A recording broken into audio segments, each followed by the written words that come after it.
Hi. இப்போதான் survey எடுக்க கிளம்பலான்னு இருக்கேன். ஸோ டேட்டா கூடிய விரைவில் அப்டேட் பண்ணுறேன். மயிலாப்பூர் கான்ஸ்டுவன்சி, சென்னை. என்ன ரிசல்ட்ஸ் வருதுன்னு பொறுத்து இருந்து பார்ப்போம். பாய். எங்களுதுல இருக்க 5 ஓட்டு நீ கால போடுறேன். 5 ஓட்டு சரி சொல்லுங்க, ஃபேஸ் காட்ட மாட்டேன். இந்த தடவை யாருக்கு ஓட்டு போடுவீங்க? டிவிக்கே தான். விஜய்க்கு தான். உறுதியாக போடுவீங்களா? உறுதியா சத்தியமா நிச்சயமா அவருக்கு தான் போடுவேன். மயிலாப்பூர் தொகுதி. மயிலாப்பூர் தொகுதி இல்லையா? நான் வந்து அங்கே எங்க தொகுதிப்பட்டேன் போவீங்களா? மார்க்கெட் நகர் ஓட்டு போடுவீங்களா போயிட்டு? அங்கே போட்டு தான் நாங்கள் இங்கே வேலைக்கு வருவோம். எங்களுக்கு கொடுப்பாங்க ஒரு பர்மிஷன். சரி, ஓகே. பேரா பேட்டி பொண்ணு புள்ள இவங்களே வரக்கூடாதுன்னு மனசில் வச்சுட்டு வரலாம். வெளிக்கு சொல்லி இப்போ ஒரு தேர்தல் எம்பி எலெக்ஷன் நடந்தது இல்லை, அதுக்கெலாம் எப்படி போட்டீங்க? யாருக்கு போட்டீங்க? அவங்களுக்கு அப்புறம் ஏன் அவங்க கட்சியில் இருக்கிற ஆளுக்கு சரியான நம்ம ஏரியாவுக்கு வேணாம் போகிறோம், ஏன்டா அதுக்கு பட்டா வாங்கி கொடுத்தோம் அப்படின்னா சொல்கிறேன் ஒன்றா ஒரு நான் வாங்கிட்டு 1.5 லட்சம் தான் அந்த இடம் ஒரே ரூமு. அது செலவு பண்ணிட்டு 10 லட்சம் செலவு பண்ணிட்டேன். ஓகே.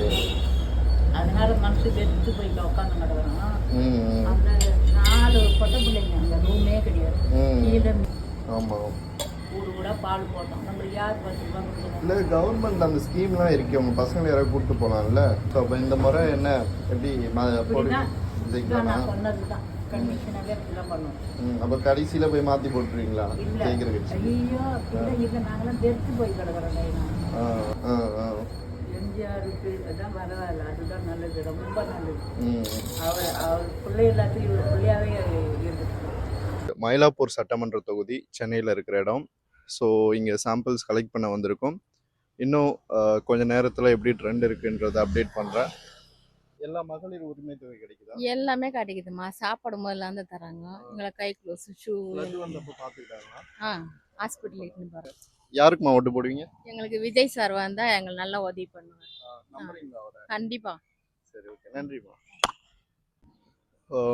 ஹாய். நான் இப்போ ஒரு 50% வந்து கவர் பண்ணியிருக்கேன்.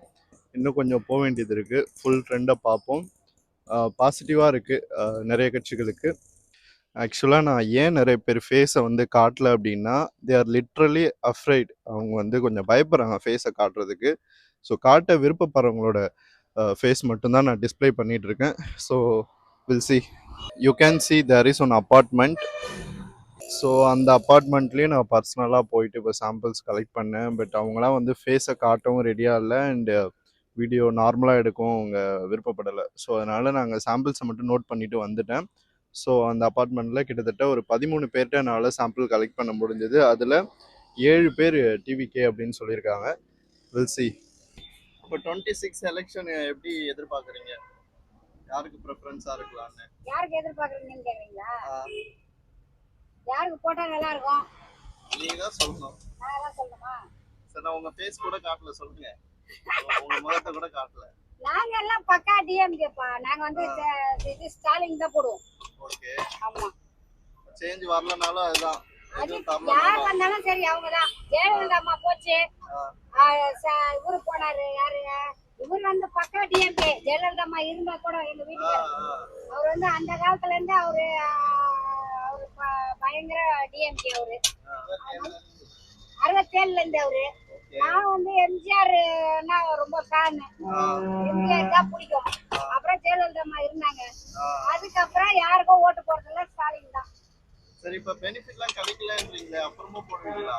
அது என்ன பொறுத்தளவுக்கு யார் வந்தாலும் தான் பிரச்சனை தான் வரும். யார் வந்தாலும் எல்லாம் கிடைக்கணும் ஒன்றும் இது கிடையாது. இவர் வந்து அந்த 1000 ரூபாய் எவ்வளவு பேர் கிடைக்காது இருக்குது. இப்ப எனக்குலாம் கிடைச்சிருக்கு. அது போக நம்மளுக்கு என்ன பொறுத்த அளவுக்கு என்ன தெரியுமா, நம்ம காசு நம்மளுக்கு இது பண்றோம். அதே மாதிரி பஸ் ஃப்ரீ கொடுத்துருக்காரு. அப்புறம் என்ன, அதுவே நம்மளுக்கு இதுதானே ஒண்ணு. அதனால யாருக்குமா உங்க ஆதரவு? எங்க ஆதரவு ஸ்டாலின் தான். எல்லா பெனிஃபிட்டும் கிடைக்குதா? எல்லா பெனிஃபிட்டும் கிடைக்குது. அவர்னால எந்த பிரச்சனையும் இல்லை. எல்லாருக்கும் நல்லதுதான் பண்றாரு. அதனால அவருக்கு ஓட்டு போடுறவங்க நல்லா இருக்கும், அவ்வளவுதான். எல்லாம் கிடைக்கும். திருப்பி புது எல்லாம் வந்து பண்ணிட்டு எல்லாம் பண்ணிட்டு இருக்காங்கன்னா ஒன்றும் வேலைக்கு ஆகாது. நீங்க அம்மாவோட போச்சு, அதோட இவர் தான் எல்லாமே, அவ்வளவுதான். உறுதியா ஓட்டு அவருக்கு தான். நாங்க வந்து ஆயிரவெளுக்கு தொகுதி. ஆமா, அவரு பக்கா டிஎம்கே. அவரு ஏன் ஓட்டாச்சு இப்ப மாறிச்சு. அவரு ஓட்டு எப்போத்துல இருந்தே அவரு தான். ஆ சரி. இன்னைக்கு கிட்டத்தட்ட ஒரு 20 ஓட்டர்ஸ் கிட்ட மேல நான் இது வரைக்கும் பேசிட்டேன். ஆனா ஒரு பிஜேபி ஓட்டரை கூட நான் மயிலாப்பூர்ல இன்னும் மீட் பண்ணல. Will see. என்ன செய்யறான்னு பாக்கலாமே. ம். கரெக்டா இல்லையா? சேஞ்ச் அப்ப உறுதியா வேணும். உறுதியா வேணும். ஓகே. எப்படி இதுக்கு முன்னாடிலாம் எப்படி ஓட் போட்டிருந்தீங்க? பேர் கூட சொல்ல வேணாம். அதெல்லாம் போட்டோம். அதெல்லாம் சொல்லக்கூடாது. இந்த முறை உறுதியா வேணுமா இல்ல கடைசியில மாத்தி போட்டுருவீங்களா? இல்ல உறுதியா வேணும். ஓகே. 2026ல நீங்க யாருக்கு வாக்களிக்க விரும்புறீங்க? நான் வந்து தளபதிக்கு தான் வாக்களிக்க விரும்புறேன். என்ன ரீசன்? ரீசன்னா நெக்ஸ்ட் அவங்களுக்கு ஒரு வாய்ப்பு கொடுக்கலாம் அப்படிங்கிறதுக்காக. ஏன்னா ஒருத்தவங்களுக்கே கொடுக்க முடியாதுல்ல. பல கட்சிகள் இருக்கு தமிழ்நாட்டுல. ஏன்னா எல்லாருக்குமே ஒரு வாய்ப்பு நம்ம கொடுத்து தானே ஆகணும். கண்டிப்பா அவங்களுக்கு தான் போடுவேன். நான் இன்ன வரைக்கும் காசு வாங்கினதே கிடையாது ஓட்டுக்கு. இல்ல நான் ஓட்டு நெக்ஸ்ட்லாம் போட்டிருக்கேன். நான் யாருக்குமே இதுக்கு முன்னாடிங்களா, இதுக்கு முன்னாடி வந்து வீட்டுல சொல்லுவாங்க இவங்களுக்கு போடு அப்படின்னு சொல்லிட்டு போட்டதுங்களா. போட்டதுன்னா நான் வேற இதுக்கு கட்சிக்காக போடுவேன், ஃபேமிலி இதுக்காக போடுவாங்க. இப்போ 2026 தேர்தல் வருது. சோ அதுக்கு யாருக்கு போடலாம்னு இருக்கீங்க? ஐயா, என் உயிர் 80 வயசு. எனக்கு 80 வயசு வரைக்குமே நான் திமுகவுக்கு தான் பாடுபட்டேன், தலைவருக்கு தான் பாடுபட்டேன். இப்போ என்னோட ஓட்டு அந்த தலைவருக்கு தான் ஒரு ஓட்டு, வேற யாருக்கும் போட மாட்டேன் ஐயா. Okay okay.